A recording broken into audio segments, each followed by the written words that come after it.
तो आज हम देख रहे हैं CSS के अंदर किस तरह से पैडिंग एंड मार्जिन को हम कंट्रोल करते हैं। इसके लिए हम क्या करते हैं, पहले थोड़ा सा HTML का कोड करते हैं। तो मैंने यहाँ पे लिखा सपोज टू बी h1 और उसमें मैंने लिख दिया सपोज टू बी sector.com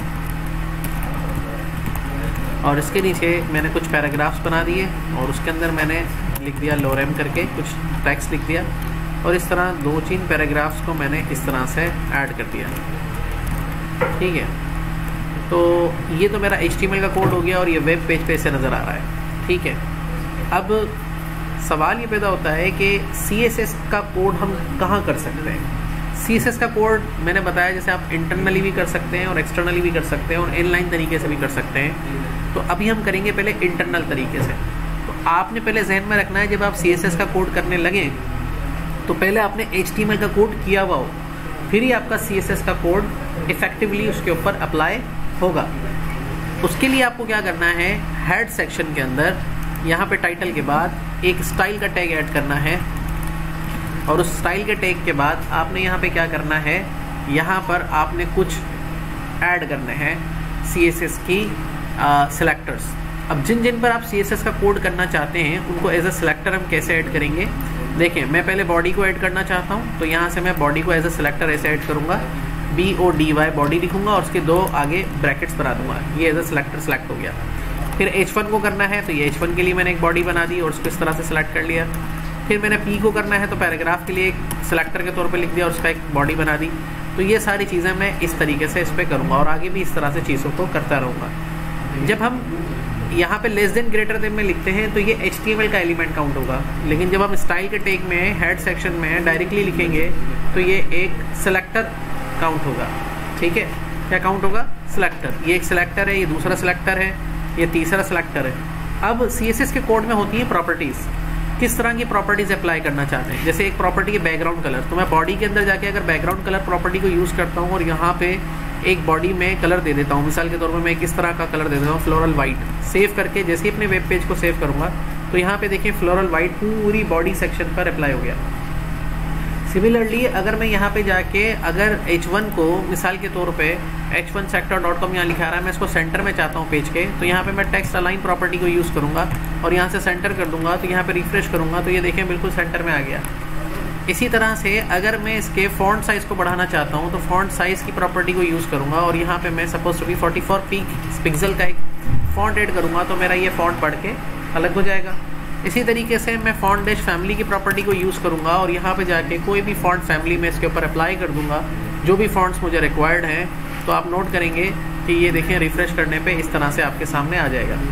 अगर मुझे इसके अंदर स्पेसिंग देनी है तो मैं यहाँ से जाके इसको स्पेसिंग भी दे दूँगा। लेटर स्पेसिंग पे बात करेंगे तो यहाँ से मैं इसको लेटर स्पेसिंग भी दे दूँगा, सपोज टू बी 10 पिक्सल की लेटर स्पेसिंग दे देता हूँ तो इनके दरमियान में स्पेस भी आ जाएगा।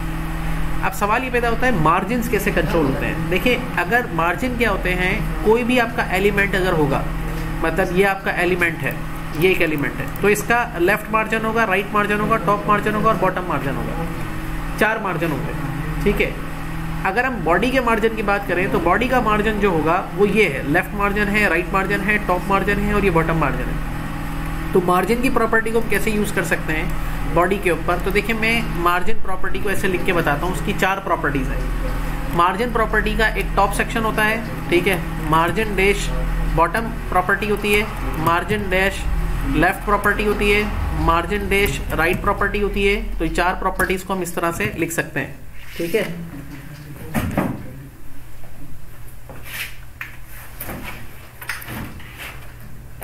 ठीक है, तो ये इनकी 4 प्रॉपर्टीज आप यूज कर सकते हैं। उसके बाद यहाँ पर जाके मार्जिन डैश टॉप प्रॉपर्टी पे से आप ऊपर से कितना मार्जिन छोड़ना चाहते हैं, मतलब जितना मार्जिन आप छोड़ेंगे उतने एरिया पे टेक्स्ट नहीं आएगा। सपोज आप कहते हैं यहाँ पे मैं 20 पिक्सल का मार्जिन छोड़ूंगा तो ये 20 पिक्सल का टेक्स्ट नहीं यूज करेगा। अगर मैं यहाँ पे लिखता हूँ सपोज टू बी 40 पिक्सल का मार्जिन छोड़ूंगा तो यहाँ पे 40 पिक्सल का मार्जिन ये छोड़ देगा। अगर आप यहाँ लिखते हैं 100 पिक्सल ऊपर से छोड़ेगा तो 100 पिक्सल लिखने पे 100 पिक्सल का मार्जिन छोड़ देगा, मतलब ये। अगर आप इसको 0 पिक्सल कर देंगे तो फिर ये बिल्कुल ऊपर लग जाएगा। अब ये जो मार्जिन है कवर हो रहा है, ये कवर हो रहा है H1 का, ठीक है, क्योंकि आपने H1 यूज किया हुआ है। अब इसको भी कंट्रोल बताता हूँ। ठीक है। अच्छा, बॉटम यानी कि पेज का बॉटम के कितना मार्जिन छोड़ेंगे, इसके लिए मुझे क्या करना पड़ेगा, थोड़ा सा और पैराग्राफ्स को कॉपी करके पेस्ट करके डालता हूँ मैं। तो यहाँ से मैंने ऐसा करता हूँ, ये इन हर पैराग्राफ के ऊपर एक H1 भी लगाऊं, चलो छोड़ो। तो ये मैंने 3-4 पैराग्राफ को और कॉपी कर लिया और यहाँ पे लगा के यहाँ पे आपको पेस्ट कर दिया। ठीक है, तो ये रिफ्रेश किया तो आप देखेंगे बिल्कुल ये पेज के साथ आ गया, और एक और दफ़ा पेस्ट करूँगा तो ये पेस्ट हो गया। लेकिन मुझे दिखा कैसे रहा है कि बिल्कुल ये इसके साथ दिखा रहा होता है, कुछ ऊपर नीचे कट भी रहा होता है। लेकिन जैसे ही मैं बॉडी सेक्शन में जाके मार्जिन प्रॉपर्टी को बॉटम पे कोई वैल्यू पास करूंगा, जैसे मैं कहता हूँ 20 पिक्सल, तो अब 20 पिक्सल का हिस्सा फ्री रहेगा। ये देखिए 20 पिक्सल का हिस्सा फ्री रहेगा। ठीक है, 20 पिक्सल का हिस्सा फ्री रहेगा बॉटम मार्जिन। अगर हम इसको बढ़ा देते हैं, फॉर एग्जांपल हम इसको 200 पिक्सल कर देते हैं, तो ये तो ज़्यादा हो जाएगा, लेकिन देखिए फिर भी क्या होता है। ये देखिए रिफ्रेश करने पे 200 पिक्सल जो है आपका बॉटम पेज का फ्री हो जाएगा। तो ये आपको डिसाइड करना होता है कितना पिक्सल आपने छोड़ना है लास्ट में पेपर के, तो ये मार्जिन कंट्रोल होता है। अब लेफ्ट मार्जिन को अगर बात करें, बॉडी सेक्शन में लिखते हैं तो हम यहाँ पे लिखते हैं सपोज टू बी 100 पिक्सल। तो 100 पिक्सल का मतलब है 100 पिक्सल लेफ्ट साइड से, तो आपका टेक्स्ट 100 पिक्सल आगे आ जाएगा लेफ्ट साइड से। तो राइट साइड से भी हम इस तरह से कर सकते हैं, राइट साइड से 100 पिक्सल यहाँ से छोड़ देते हैं, तो ये देखें आपका टेक्स्ट दोनों तरफ से लेफ्ट राइट से 100 पिक्सल छोड़ देगा और आपका पेज जो है बिल्कुल सेंटर में डिजाइन हो जाएगा। ठीक है, अब यहां पर आते हैं H1 में। अगर H1 में जाके हम मार्जिन की बात करते हैं तो मार्जिन प्रॉपर्टी को हम सिंगल वैल्यू भी दे सकते हैं। सिंगल का मतलब होता है, अगर आप 0 पिक्सल कह रहे हैं तो इसका मतलब लेफ्ट राइट टॉप बॉटम सारे मार्जिन को आप क्या कह रहे हैं, 0। ये देखिए, तो आपने नोट किया कि मैंने टॉप को यहाँ पे 0 पिक्सल किया था, तो वो H1 का मार्जिन था जो इसमें बाय डिफॉल्ट था, मैंने जब उसको भी 0 कर दिया तो बिल्कुल टॉप से लग गया जाके, देख रहे हैं। अब इसी तरह से अगर आप इसके मार्जिन को बढ़ाएंगे, 10 पिक्सल करेंगे तो H1 का मार्जिन बढ़ेगा।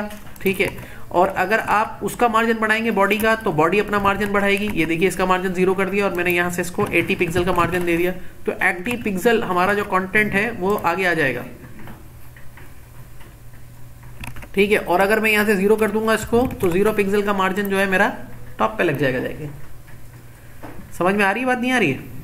ठीक है, अब इसी तरीके से आप हर किसी का मार्जिन कंट्रोल कर सकते हैं। पैराग्राफ का कंट्रोल करना है तो पैराग्राफ में लिख दें। अभी आप देखते हैं हर पैराग्राफ में गैप आ जाता है। ये क्यों आ रहा है ये गैप? अगर आप पैराग्राफ के अंदर मार्जिन की एक प्रॉपर्टी लिखेंगे और उसको 0 पिक्सल पास कर देंगे, सपोज टू बी मार्जिन, और यहाँ पे एक वैल्यू पास करते हैं 0 पिक्सल सेमीकोलन के साथ, रिफ्रेश करेंगे तो देखिए सारे पैराग्राफ्स आपस में मिल गए। यानी कि जो एलिमेंट्स का बाय डिफॉल्ट मार्जिन है उसको भी आप कंट्रोल कर सकते हैं सारी जगह का।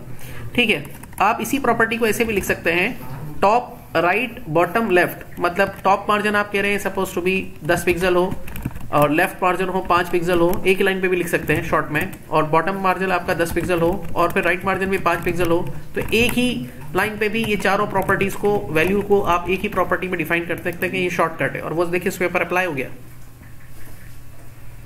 सही है, समझ में आ गया मार्जिन क्या होता है? सही। अब है दूसरा हमारे पास पैडिंग। पैडिंग क्या होती है? देखिए मार्जिन बॉक्स के आउटसाइड कंट्रोल हो रहा था, सही है। अब पैडिंग क्या होती है वो समझाता हूं। मैं यहां पर जाके H1 को पहले आपको एक इस पे वो बैकग्राउंड देता हूं H1 को, ताकि आपको समझ में आए। तो यहां पे मैंने H1 को एक बैकग्राउंड कलर दे दिया, ये वाला बॉडी पे दे दिया, सॉरी। ठीक है, अब देखिए ये जो बॉक्स बना है ये इसका टॉप है, ये बॉटम है, ये लेफ्ट है और ये राइट है, और टेक्स्ट इसके बिल्कुल बीच में आ रहा है क्योंकि टेक्स्ट अलाइन सेंटर क्या है।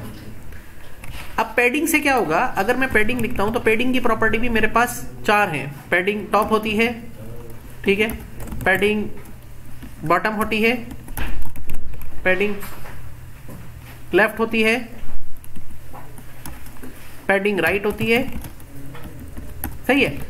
अब मैं जैसे ही इसको कहूंगा पैडिंग 20 पिक्सल टॉप से, तो आप देखेंगे ये टेक्स्ट इसी बॉक्स में 20 पिक्सल ऊपर से नीचे आ जाएगा।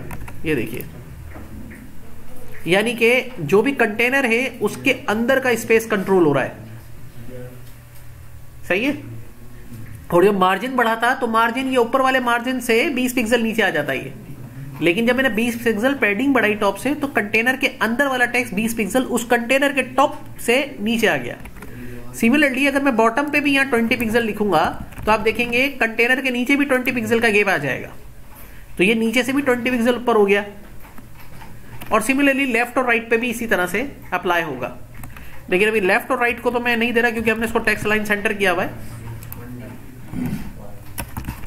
और राइट को भी 0 कर दिया। ठीक है, अब इसको मैं समझाने के लिए आपको ऐसा करता हूं कि इसका मैं टेक्स्ट अलाइन वाली प्रॉपर्टी को हटा देता हूं, तो ये लेफ्ट पे जाएगा बाय डिफॉल्ट। अब अगर मैं पेडिंग बढ़ाता हूं लेफ्ट साइड से, सपोज टू बी 30 पिक्सल की पेडिंग बढ़ाता हूं लेफ्ट साइड से, तो होगा ये कि 30 पिक्सल का गैप आगे की साइड बढ़ जाएगा। ये देखिए 30 पिक्सल ये अपने आगे की साइड निकल गया, अपने लेफ्ट वाले यानी कि अपने बॉक्स के लेफ्ट मार्जिन से आगे चला गया ये।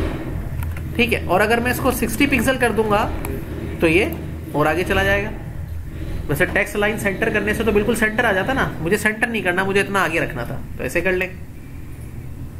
बात समझ में आ रही है नहीं आ रही है? तो पेडिंग से, पेडिंग जैसे कोई कंटेनर है, वो एलिमेंट है, एलिमेंट क्या है H1, H1 क्या है ब्लॉक लेवल एलिमेंट है, तो कंटेनर तो है ना, उस कंटेनर के अंदर टेक्स्ट की पोजीशन को आगे पीछे करना है, तो वो अपने चारों बाउंड्री से लेफ्ट से कितना आगे जाए, टॉप से कितना नीचे आए, बॉटम से कितना स्पेस आए, राइट से कितना पीछे आए, वो चीजें आप कंट्रोल कर सकते हैं पैडिंग से। जरूरी नहीं चारों यूज करें, आप इसमें एक भी यूज कर सकते हैं, 2 भी यूज कर सकते हैं। अब जैसे अगर हम पैराग्राफ वाले पे आए मिसाल के तौर पे हमने यहाँ पे पैराग्राफ बनाया ना, हम पैराग्राफ को एक बैकग्राउंड कलर देते हैं ताकि वो थोड़ा सा हाईलाइट हो जाए, तो हमने उसको एक बैकग्राउंड कलर दे दिया, सपोज ये वाला, तो ये हाईलाइट हो जाएंगे सारे पैराग्राफ। अब पैराग्राफ में मैं इस पैडिंग को ऐसे भी लिख सकता हूँ, एक ही लाइन पे पैडिंग 0 पिक्सल, तो जैसे 0 पिक्सल करूंगा तो सबकी पैडिंग 0 हो जाएगी, ऑलरेडी 0 थी, और जैसे ही मैं इस पैडिंग को बढ़ाऊंगा तो ऑलरेडी सबकी पैडिंग बढ़ जाएगी।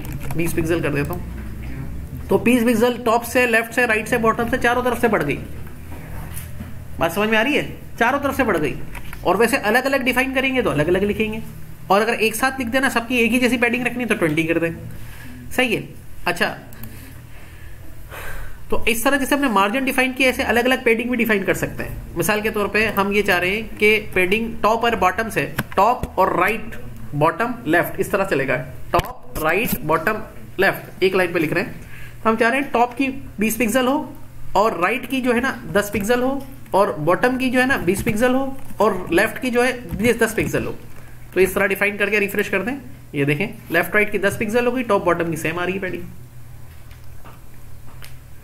तो पैडिंग जिस कंटेनर के अंदर दूसरा ऑब्जेक्ट है उसको कंट्रोल करेगी, और मार्जिन कंटेनर के आउटसाइड से कंट्रोल होगा, यानी कि लेफ्ट मार्जिन से, टॉप मार्जिन से, राइट मार्जिन से और बॉटम मार्जिन से। इससे आपके वेब पेज को आप मजीद बेहतर स्पेस और इसके हवाले से सेट कर सकते हैं। ठीक है।